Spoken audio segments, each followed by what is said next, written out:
बिस्मिल्लाहिर्रहमानिर्रहीम। अस्सलाम वालेकुम viewers and welcome to my Atomy Library channel. Viewers, in this lecture number 3 में हम यूनिटी में गेम बनाना स्टार्ट करेंगे और हम वीडियो गेम बनाएंगे। स्पेशली इस लेक्चर में डिटेल में समझेंगे, कवर करेंगे गेम ऑब्जेक्ट्स को एंड कंपोनेंट्स को और इस वे से यूनिटी को भी समझते जाएंगे। Okay, so let's begin. तो देखें, हम गेम डेवलपमेंट यूनिटी में करेंगे और यूनिटी में इसीलिए करेंगे बिकॉज यूनिटी में बहुत फीचर्स होते हैं गेम डेवलपमेंट करने के और वीडियो गेम्स को बनाने के लिए। और अगर हमें वीडियो गेम बनानी है तो यूनिटी के सभी फीचर्स को, कॉन्सेप्ट को समझना पड़ेगा। सो वीडियो गेम को बनाते हुए हम गेम डेवलपमेंट सीखेंगे। मीन से यूनिटी में एक वीडियो गेम को बनाएंगे और उस गेम को बनाते हुए यूनिटी को समझेंगे और गेम डेवलपमेंट को भी समझेंगे। बट अब क्वेश्चन अराइज होता है कि कौन सी गेम बनाएंगे। तो ये हमारी फर्स्ट गेम होगी। तो first game simple and basic होनी चाहिए बिकॉज हम साथ ही साथ अंडरस्टैंड भी कर सकें। तो इसीलिए हम ऐसी गेम बनाएंगे जो इंटरेस्टिंग भी हो, सिंपल भी हो और बेसिक भी हो और जिससे बहुत कुछ हम सीख सकें, राइट। तो इसीलिए मैंने डिसाइड किया है कि हाइपर कैजुअल गेम बनाएंगे। ये गेम सिंपल होती है, इसको खेलना सिंपल है, इसका गेम प्ले भी सिंपल होता है और इनके जो ग्राफिक्स भी हैं वो भी बहुत सिंपल होते हैं। और ये गेम ज्यादातर मोबाइल के लिए बनती हैं। एंड्रॉइड पे जो वुडो कंपनी है वो हाइपर कैजुअल गेम बनाती हैं और वहां से ही मैंने आइडिया लिया कि हमें स्टार्ट में कौन सी गेम बनानी चाहिए। सो हम क्यूब रनर गेम को बनाएंगे। इस गेम में जो मेन प्लेयर होगा वो रेड कलर का क्यूब होगा जो कि आगे मूव करेगा और हमें इसके ऑब्स्टिकल से बचाना है। तो इसके लिए इसकी लेफ्ट एंड राइट मूवमेंट को कंट्रोल करेंगे कीबोर्ड से और साथ ही साथ रेड क्यूब को कलेक्ट भी करना है जिससे हमें पॉइंट्स मिलेंगे। बट अगर रेड क्यूब के अलावा किसी और क्यूब से टकराएंगे या किसी और ऑब्स्टिकल से टकराएंगे तो गेम ओवर हो जाएगी। ओके, नाउ इस गेम को बनाने के लिए यूनिटी के बेसिक फीचर्स को यूज करेंगे, यूनिटी के बेसिक फीचर्स को समझेंगे और बेसिक प्रोग्रामिंग को यूज करेंगे और प्रोग्रामिंग की बेसिक को भी समझेंगे और गेम डेवलपमेंट करेंगे। तो आज से गेम डेवलपमेंट करना स्टार्ट करते हैं। तो देखें, अब सबसे पहले गेम का बेसिक सीन क्रिएट करते हैं। तो गेम का सीन क्रिएट करते हैं गेम ऑब्जेक्ट्स की हेल्प से एंड गेम ऑब्जेक्ट्स क्रिएट होते हैं कंपोनेंट्स की हेल्प से, राइट। तो आज overall 3D hyper casual game को बनाना स्टार्ट करेंगे और गेम ऑब्जेक्ट्स को भी समझेंगे और कंपोनेंट्स को भी क्रिएट करेंगे। इन दोनों की हेल्प से सीन क्रिएट करेंगे। तो स्टार्ट करते हैं गेम को बनाना। तो सबसे पहले न्यू प्रोजेक्ट क्रिएट करेंगे। तो न्यू प्रोजेक्ट क्रिएट करने के लिए हमें यूनिटी हब को ओपन करना पड़ेगा। तो हम यूनिटी हब को ओपन करते हैं। देन यहाँ पे न्यू बटन पे क्लिक करेंगे। न्यू प्रोजेक्ट को क्रिएट करने के लिए ये विंडो ओपन होगी और 3D गेम बनानी है तो 3D टेम्पलेट को हमें सेलेक्ट करना है और प्रोजेक्ट नेम देंगे। तो कोई भी नेम हम दे सकते हैं। सपोज हम नेम देते हैं cube runner game, cube runner game name देते हैं। देन क्रिएट बटन पे क्लिक करेंगे तो देखें यूनिटी लोड होगा, जो कि अभी हो रहा है, थोड़ा टाइम लगेगा। देन फाइनली यूनिटी ओपन हो जाएगा। तो ये है यूनिटी, इसे यूनिटी एडिटर भी कहा जाता है। और ये कंप्लीट इंटरफेस को, टूल्स को, विंडोज को, टैब्स को हमने पहले ही लेक्चर नंबर 2 में समझ चुके हैं। अब पहले गेम ऑब्जेक्ट्स को समझते हैं कि गेम ऑब्जेक्ट्स होते क्या हैं।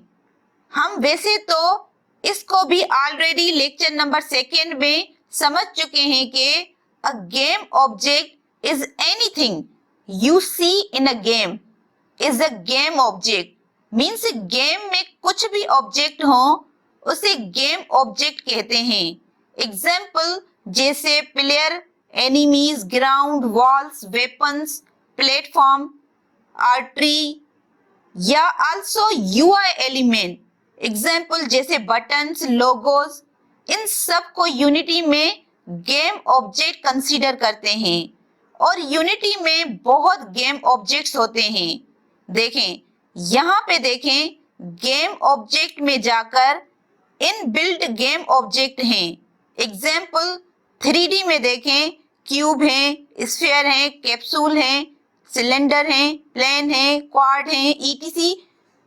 और देन इफेक्ट्स भी हैं, लाइट भी है, ऑडियो, वीडियो, यूआई, कैमरा, ये सभी यूनिटी के इनबिल्ट गेम ऑब्जेक्ट्स हैं। ये यूनिटी में इनबिल्ट गेम ऑब्जेक्ट हैं, तो इसे प्रिमिटिव गेम ऑब्जेक्ट्स भी कहा जाता है। ओके, सो गेम ऑब्जेक्ट बनाते हैं कंपोनेंट्स की हेल्प से। मीन्स कंपोनेंट्स होते हैं जो गेम ऑब्जेक्ट्स को क्रिएट करते हैं। जैसे एग्जाम्पल ट्रांसफॉर्म कंपोनेंट है, स्क्रिप्टिंग कंपोनेंट है, कैमरा कंपोनेंट है, और ऑडियो, वीडियो, ईटीसी, ये सब कंपोनेंट्स हैं। रिजिड बॉडी कंपोनेंट्स हैं, कोलाइडर कंपोनेंट्स हैं, ये सब कंपोनेंट्स हैं। नाउ गेम ऑब्जेक्ट जो हैं वो एक टाइप की क्लास हैं। तो देखें प्रोग्रामिंग में class is a container which contains method, जो कि मेथड्स कंटेन करती हैं, जो कि क्लास को फंक्शनलिटी भी प्रोवाइड करती हैं। सेम इसी तरह गेम ऑब्जेक्ट्स भी एक तरह का कंटेनर है विच कंटेन्स कंपोनेंट्स, जो कि कंपोनेंट्स को कंटेन करती हैं। और यही कंपोनेंट फंक्शनलिटी भी प्रोवाइड करते हैं। अगर कंपोनेंट ना हो तो गेम ऑब्जेक्ट एक एम्प्टी गेम ऑब्जेक्ट बन जाते हैं, राइट। तो इसे समझने के लिए एक एग्जांपल से समझते हैं। यहाँ पे हायरार्की विंडो में देखें, 2 गेम ऑब्जेक्ट्स हैं, एक मेन कैमरा और दूसरा डायरेक्शनल लाइट। तो अगर मेन कैमरा गेम ऑब्जेक्ट को सिलेक्ट करते हैं तो यहाँ इंस्पेक्टर विंडो में देखें कंपोनेंट्स होते हैं। Means main camera, transform component and camera component and also audio listener component से मिलकर बनता है। नाउ ट्रांसफॉर्म कंपोनेंट को पहले ही समझ चुके हैं कि हर एक गेम ऑब्जेक्ट का ट्रांसफॉर्म कंपोनेंट होता है, बिकॉज हर ऑब्जेक्ट जो सीन व्यू में होगा उसकी कोई ना कोई पोजीशन होगी। तो इसीलिए हर एक ऑब्जेक्ट का एक ट्रांसफॉर्म कंपोनेंट होता है, और ट्रांसफॉर्म कंपोनेंट उस गेम ऑब्जेक्ट को पोजीशन, रोटेशन एंड स्केल को बनाता है, जो कि इस कंपोनेंट की प्रॉपर्टी है।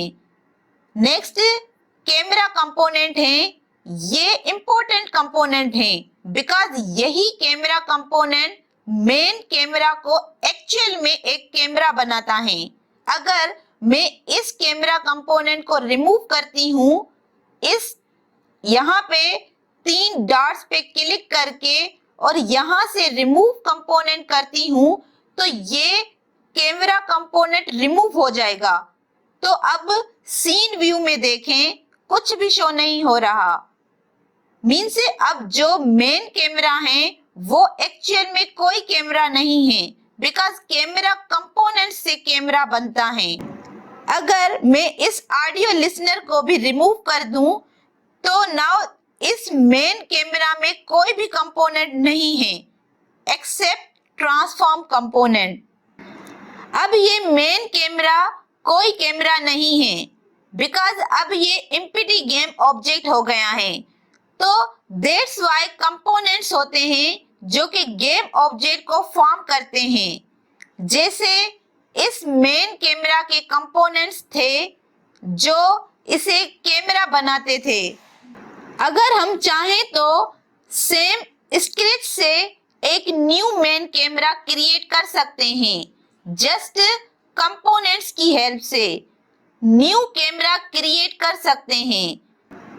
तो देखें, यहां से मेन कैमरा राइट क्लिक करके डिलीट करते हैं। नाउ इस हायरार्की विंडो में राइट क्लिक करके यहां क्रिएट एम्प्टी पे क्लिक करते हैं तो यहां सीन व्यू में एक एम्प्टी गेम ऑब्जेक्ट क्रिएट हो गया है। ओके, नेक्स्ट अब यहां से रीसेट करेंगे। ट्रांसफॉर्म कंपोनेंट में जाकर यहाँ 3 डॉट्स हैं, यहाँ पे रीसेट का ऑप्शन होता है, तो रीसेट किया। नाउ ये एम्प्टी गेम ऑब्जेक्ट है बिकॉज इसमें जस्ट इसका ट्रांसफॉर्म कंपोनेंट है और कोई कंपोनेंट नहीं है। नाउ इस एम्प्टी गेम ऑब्जेक्ट को मेन कैमरा बना सकते हैं। इसके लिए ऐड कंपोनेंट पे क्लिक करके यहाँ पे बहुत इनबिल्ट यूनिटी के कंपोनेंट्स होते हैं, तो यहाँ से कैमरा कंपोनेंट को सिलेक्ट करेंगे।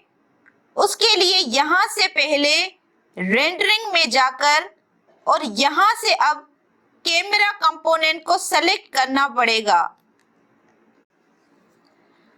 अब जैसे ही कैमरा कंपोनेंट सेलेक्ट किया तो अब ये एम्प्टी गेम ऑब्जेक्ट कैमरा बन गया है और ये सीन व्यू में दिख भी रहा है।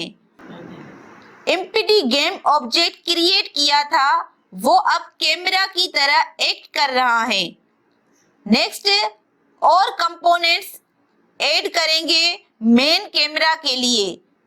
जो ऑडियो लिसनर था तो अगेन ऐड कंपोनेंट में जाएंगे और ऑडियो में जाकर यहाँ से ऑडियो लिसनर को सिलेक्ट करेंगे। नाउ फाइनली ये हमने मेन कैमरा बना दिया। सो नाउ रीनेम करेंगे मेन कैमरा लिख के। सो स्क्रेच से कंपोनेंट्स की हेल्प से एक न्यू कैमरा बना दिया, एक न्यू मेन कैमरा क्रिएट कर दिया। So components are the very important things of Unity. So components को समझना है। नाउ हमने अब तक गेम ऑब्जेक्ट्स और कंपोनेंट्स को समझा है। नाउ गेम बनाना स्टार्ट करते हैं। तो देखें, गेम का जो मेन प्लेयर है वो है रेड कलर का क्यूब। सो पहले एक क्यूब क्रिएट करना पड़ेगा।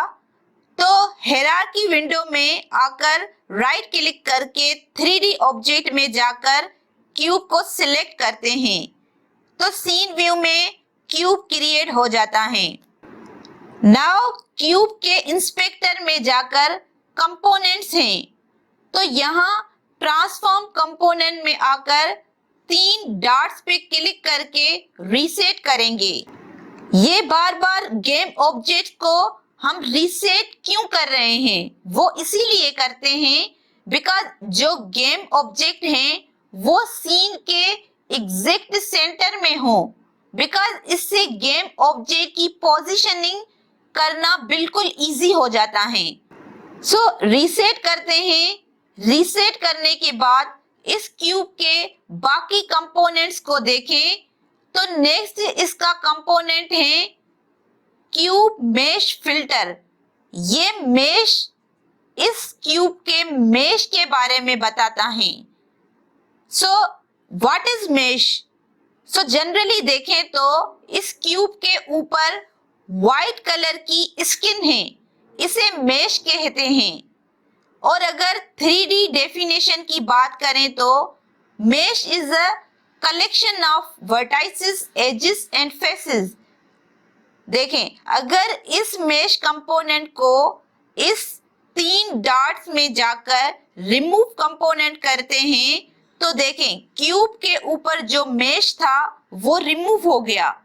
सो ये जो मेश फिल्टर है ये क्यूब का मेश प्रोवाइड करता है। सो अब Ctrl+Z से अंडू करते हैं। नाउ इस मेश फिल्टर की प्रॉपर्टी है मेश, जो कि इस क्यूब के मेश के बारे में बताती हैं। यहाँ पे मेश है, क्यूब मेश। अब यहाँ पे आई बटन पे क्लिक करेंगे तो यहाँ पर जो भी मेश अवेलेबल हैं यूनिटी में वो यहाँ पे होते हैं। अब यहाँ से कोई और मेश को भी सेलेक्ट कर सकते हैं। अगर सपोज कैप्सूल को सिलेक्ट करेंगे तो देखें क्यूब का मेश कैप्सूल में चेंज हो जाएगा। अभी वापस से क्यूब ही रखते हैं। तो ये होता है मेश फिल्टर। नेक्स्ट देखें मेश रेंडरर। तो यहाँ क्यूब में जो मेश है उसे मेश रेंडरर रेंडर करता है, मीन्स शो करता है। देखें अगर इसे भी रिमूव कंपोनेंट कर दें तो देखें अभी भी गेम ऑब्जेक्ट क्यूब पे मेश नहीं दिख रहा। तो अगर मेश दिखाना है तो दोनों कंपोनेंट्स होने चाहिए, एक मेश फिल्टर जिससे एक्चुअल में मेश मिलेगा और दूसरा मेश रेंडरर जिससे मेश को दिखाएगा। अब नेक्स्ट मेश रेंडरर की बहुत प्रॉपर्टी हैं, अभी इनको नहीं समझेंगे बिकॉज वीडियो लेंथी हो जाएगी, राइट। अभी जस्ट मटेरियल्स प्रॉपर्टी के बारे में समझेंगे। नेक्स्ट इसकी और 2 प्रॉपर्टीज हैं। नंबर 1 इसकी साइज एंड नंबर 2 इसका एलिमेंट। अब ये मटेरियल प्रॉपर्टी इस क्यूब के मटेरियल्स के बारे में बताती हैं, मींस इस क्यूब के कलर के बारे में बताती हैं। अब ये साइज से पता चलता है इस क्यूब पे कितने मटेरियल्स हैं। अभी इस क्यूब के ऊपर एक मटेरियल है व्हाइट कलर का, तो इसीलिए इसका साइज 1 है। सो अगर मल्टीपल मटेरियल्स हों तो साइज चेंज कर सकते हैं, मीन्स मल्टीपल मटेरियल्स को ऐड कर सकते हैं। और नेक्स्ट एलिमेंट में डिफॉल्ट मटेरियल्स ऐड किया है, मीन्स इस क्यूब का डिफॉल्ट मटेरियल जो व्हाइट कलर का है ये यहाँ से ऐड किया है। नेक्स्ट देखें, अगर इस आई बटन पे क्लिक करेंगे तो देखें बहुत सारे मटेरियल्स हैं, बट अभी इनमें से कोई मटेरियल यूज हम नहीं करेंगे बिकॉज जो इस गेम का प्लेयर है, मेन क्यूब है, वो है रेड कलर का। मीन्स अब इस क्यूब को कलर देना है, मटेरियल्स चेंज करना है, तो इसके लिए न्यू मटेरियल क्रिएट करेंगे। तो इसके लिए प्रोजेक्ट विंडो में आकर अब यहाँ पे राइट क्लिक करके क्रिएट में जाकर मटेरियल को सिलेक्ट करके यहाँ पे देखें न्यू मटेरियल क्रिएट हो जाएगा। तो इस मटेरियल को रीनेम करेंगे प्लेयर मटेरियल में। नाउ इस मटेरियल के इंस्पेक्टर में देखें बहुत सारे प्रॉपर्टीज हैं। अगेन इनको यहाँ नहीं समझेंगे, आगे समझेंगे। नाउ इस मटेरियल को रेड कलर देना है, तो यहाँ पे देखें अल्बिडो के जो कलर्स हैं तो यहाँ से सिलेक्ट करेंगे, तो यहाँ से रेड कलर को सिलेक्ट करते हैं। नाउ देखें मटेरियल रेड कलर का हो गया है। नेक्स्ट इस मटेरियल को जो क्यूब है इसे असाइन करना है, तो यहाँ प्लेयर मटेरियल को यहाँ से ड्रैग करेंगे और जो क्यूब है हायरार्की विंडो में उसके ऊपर ड्रॉप कर देंगे। नाउ देखें इसका कलर रेड हो गया है। अब अगर क्यूब को सेलेक्ट करते हैं, अब देखें मेश रेंडरर, यहाँ पे मटेरियल में जो पहले डिफॉल्ट मटेरियल था वो अब प्लेयर मटेरियल हो गया है। जो हमने मटेरियल क्रिएट किया वो इस क्यूब को असाइन हो गया है। अब देखें क्यूब का कलर थोड़ा डार्क लग रहा है, तो इसके मटेरियल में जाएंगे एंड मटेरियल में जो कलर दिया है उस कलर को बिल्कुल कॉर्नर पे ले जाएंगे, बिकॉज इसकी आरजीबी वैल्यू है वो हो जाएगी 255,0,0। उसके बाद इस स्मूथनेस को मीन्स इस मटेरियल के स्मूथनेस को 0 कर देंगे तो कलर थोड़ा पंची हो जाएगा। तो अब ये क्यूब रेड कलर का हो गया है। नाउ क्यूब को रीनेम करते हैं प्लेयर लिख के। अब प्लेयर बन गया। नेक्स्ट अब एक ग्राउंड चाहिए, एक प्लेटफॉर्म चाहिए जिसके ऊपर प्लेयर स्टैंड कर सकें, तो वो हम क्रिएट करेंगे। तो इसके लिए अनदर क्यूब क्रिएट करेंगे। तो हायरार्की विंडो में राइट क्लिक करके 3D ऑब्जेक्ट में जाकर क्यूब को सेलेक्ट करेंगे। अब दोनों क्यूब एग्जैक्ट सेम पोजीशन पे हैं, तो इसीलिए वो एक दूसरे में मर्ज हो गए हैं, तो इसीलिए दूसरा क्यूब नहीं दिख रहा। तो इसीलिए जो प्लेयर है उसकी जो Y पोजीशन है उसको 1 कर देंगे और फिर क्यूब के ऊपर आएंगे जो अभी क्रिएट किया है। अब इस क्यूब को स्केल करेंगे बिकॉज इससे हमें ग्राउंड बनाना है, तो इसीलिए ट्रांसफॉर्म कंपोनेंट में जाएंगे और x को स्केल करेंगे डायरेक्ट 10 लिख के और z को स्केल करेंगे डायरेक्ट 100 लिख के। सो अब देखें एक ग्राउंड क्रिएट हो गया है। नाउ इसके ऊपर प्लेयर रेड क्यूब है।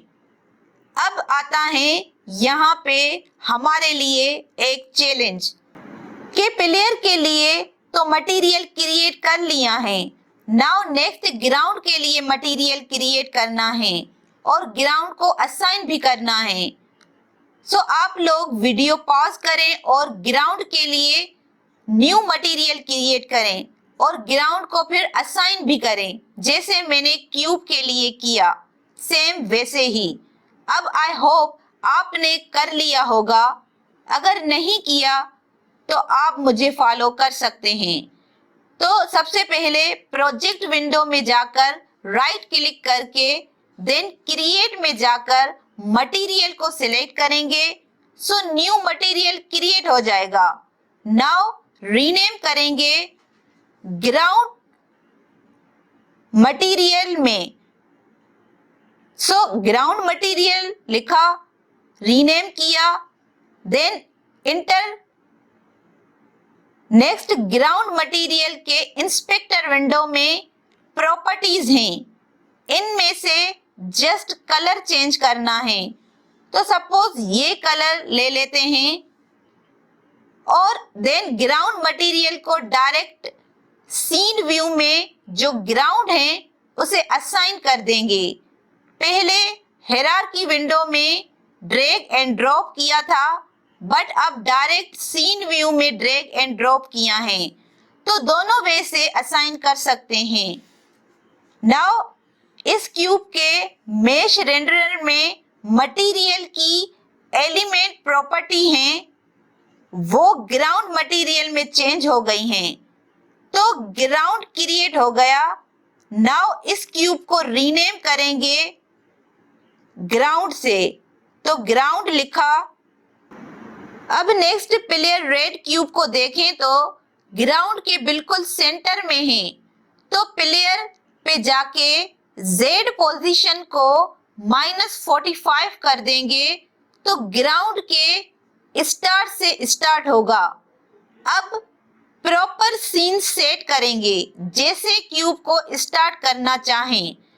देन मेन कैमरा को सिलेक्ट करेंगे, जो सीन व्यू में पोजीशन सेट की है वही same to same position camera को असाइन हो जाएगी, बिकॉज जो भी कैमरा के थ्रू दिखेगा वही गेम व्यू में दिखेगा, और गेम व्यू में वो सीन दिखाना है जो यहाँ पर इस सीन व्यू में देख रहे हैं। तो मेन कैमरा को सेलेक्ट करके देन गेम ऑब्जेक्ट में जाकर अलाइन विथ व्यू को सिलेक्ट करेंगे तो कैमरा वही पोजीशन पे सेट हो जाती हैं। तो अगर गेम व्यू में जाएंगे तो देखें कैमरा सही पोजीशन पे सेट है, यहाँ पे सेट की। अभी के लिए इतना सीन क्रिएट कर लिया है। अब समझते हैं यूनिटी फिजिक्स के बारे में कि यूनिटी में बहुत फिजिक्स के कंपोनेंट्स होते हैं। ये इस ऐड कंपोनेंट पे क्लिक करके देन फिजिक्स कंपोनेंट में जाकर यहाँ पे बहुत फिजिक्स के कंपोनेंट्स हैं, और इनमें से इम्पोर्टेंट फिजिक्स कंपोनेंट हैं वो हैं रिजिड बॉडी। तो प्लेयर में जाकर इसे रिजिड बॉडी कंपोनेंट असाइन करेंगे। तो ऐड कंपोनेंट में जाकर देन फिजिक्स में रिजिड बॉडी को सिलेक्ट करेंगे तो प्लेयर को रिजिड बॉडी कंपोनेंट असाइन हो जाएगा। सो जैसे ही प्लेयर को rigid body physics component assign करते हैं तो जो प्लेयर हैं जो एक्चुअल में क्यूब हैं वो अब फिजिक्स के कंट्रोल में आ जाता है। अब इसके ऊपर फिजिक्स के फोर्सेस हैं, एग्जाम्पल जैसे ग्रेविटी है, कोलिजन है, टॉर्क है, ये इसके ऊपर अप्लाई हो सकते हैं। इसको चेक करने के लिए इस क्यूब प्लेयर की पोजीशन को थोड़ा ऊपर कर देंगे, देन प्ले बटन पे क्लिक करेंगे तो देखें प्लेयर क्यूब ग्राउंड पे गिर जाएगा, मीन्स ग्रेविटी अप्लाई हुई तो डायरेक्ट ग्राउंड पे गिर गया। तो ये रिजिड बॉडी कंपोनेंट से हुआ, बिकॉज जो रिजिड बॉडी कंपोनेंट है यहाँ पे देखें तो इसके अंदर मास कंपोनेंट है जो कि इस क्यूब को मास प्रोवाइड करता है। नेक्स्ट ड्रैग कंपोनेंट है जो कि क्यूब को ड्रैग कुछ एयर फ्रिक्शन प्रोवाइड करेगा, और नेक्स्ट यूज ग्रेविटी वो भी टिक किया है, मींस अब क्यूब के ऊपर ग्रेविटी भी काम करेगी। तो ओवरऑल रिजिड बॉडी इस क्यूब को कुछ मास कुछ वेट प्रोवाइड कर रहा है और ड्रैग प्रोवाइड कर रहा है, एंड इसके ऊपर ग्रेविटी अप्लाई कर रहे हैं। नाउ इस प्ले मोड से वापस बाहर आते हैं तो क्यूब की पोजीशन वही है जो पहले थी। तो अगेन प्ले बटन पे क्लिक करेंगे तो फिजिक्स अप्लाई होगी। तो ये है फिजिक्स का रिजिड बॉडी कंपोनेंट, और फिजिक्स के कंपोनेंट्स होते हैं जो अप्लाई हो रहे हैं यहाँ पे। नेक्स्ट बॉक्स कोलाइडर, ये कंपोनेंट प्लेयर पे भी हैं और ग्राउंड पे भी हैं। बॉक्स कोलाइडर कंपोनेंट हैं। तो बॉक्स कोलाइडर देखें, ये ग्रीन कलर की जो लाइंस हैं जो कि क्यूब के चारों तरफ से लगी हुई हैं, तो ये एक तरह से कोलाइडर लगे हुए हैं, और कोलिजन इन दोनों के बिटवीन में होती हैं। मींस जो प्लेयर ग्राउंड पे गिर रहा है तो वहां पर कुछ कोलिजन हो रहा है, दैट्स व्हाई आपस में टकरा रहे हैं, तभी प्लेयर ग्राउंड के ऊपर है। ये इसीलिए हो रहा है बिकॉज इन दोनों के ऊपर बॉक्स कोलाइडर लगे हुए हैं। अगर बॉक्स कोलाइडर नहीं होते तो कोलिजन नहीं होता। इसी को समझने के लिए देखें, बॉक्स कोलाइडर को यहाँ से रिमूव करते हैं और फिर प्ले बटन पे क्लिक करते हैं। नाउ देखें, प्लेयर ग्राउंड पे नहीं गिर रहा बल्कि ग्राउंड के अंदर जा रहा है और नीचे मूव करता रहेगा, बिकॉज ग्रेविटी उसके ऊपर अप्लाई की है और वो उस सरफेस पे नहीं है जिस पे वो कोलाइडर है, कोलिजन है। तो अब अगर प्लेयर पे Ctrl+Z करके कोलिजन वापस लगाते हैं और ग्राउंड से बॉक्स कोलाइडर को रिमूव करते हैं, नाउ अगेन प्ले करते हैं तो देखें फिर से क्यूब प्लेयर ग्राउंड के अंदर जा रहा है, बिकॉज अब ग्राउंड पे कोई कोलिजन नहीं है, तो इसीलिए बॉक्स कोलाइडर गेम ऑब्जेक्ट पे लगे होने चाहिए, बहुत जरूरी है अगर फिजिक्स कंपोनेंट अप्लाई करते हैं तो। ओके, तो अगर फिजिक्स के फोर्सेस अप्लाई करना चाहते हैं तो अब ग्राउंड पे भी Ctrl+Z करके बॉक्स कोलाइडर वापस लगाते हैं। अब फिर से प्ले बटन पे क्लिक करते हैं तो अब प्लेयर क्यूब ग्राउंड पे गिर रहा है, बिकॉज अब दोनों पे बॉक्स कोलाइडर है। ओके, सो आई थिंक आज के लिए that's all. Further scene create करेंगे, गेम क्रिएट करेंगे एंड समझेंगे नेक्स्ट लेक्चर में।